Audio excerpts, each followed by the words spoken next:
Good evening friend, my mini blog চ্যানেলে তোমাদের স্বাগত। তো আমি এখন ঘুরতে চলে এসেছি আমার বেস্টিদের বাড়িতে। বেস্টির বাড়িতে ছিল লক্ষ্মীনারায়ণ পুজো। তো আমি এই এসে পরে 12টার সময় এখন আলপনা করতে বসেছি, রাত 12টা। ওকে, তো এখান থেকে আলপনা শেষ করে তো বেস্টি বলছে চল এবার তো অনেক রাত হলো, ঘুমানো যাক। তো আর ঘুম কোথায়, দুজনে একসাথে থাকলে যেটা হয় গল্প। তারপরে সকাল হলো, ব্যাস পুজো শুরু।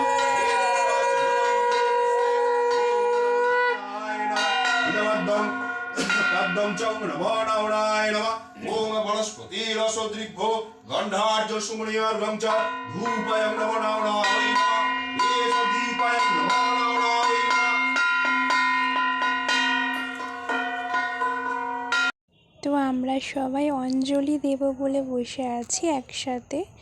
এরপর মানে বেস্টির বাড়ির ফুল ফ্যামিলিরা একসাথে ছিল। সত্যি কথা বলতে বাড়িতে যখন সবাই একসাথে থাকে না, তো এর মতন আনন্দ আর কোথাও থাকে না। যাই হোক, তো আমরা এখন এখানে আরতির যেটা হলো সেই তাপটা নেব। তারপর এখান থেকে চলে যাব আমরা পুজোর কিছু জিনিস দেখতে, যেমন এই মন্দির বা ছোট্ট এই ঠাকুরটা, খুবই মিষ্টি এই ঠাকুর। পুজোটা হওয়ার পর মনটা কি শান্তি শান্তি লাগছিল।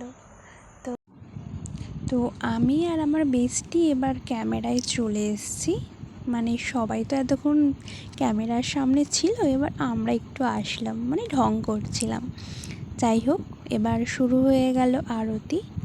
আরতির পর পুজোটা হবে, দেন আমরা এবার বেরিয়ে যাব বাড়ির জন্য। তো আজকের জন্য এইটুকু, পরবর্তী ভিডিওতে আবার দেখা হবে। টাটা।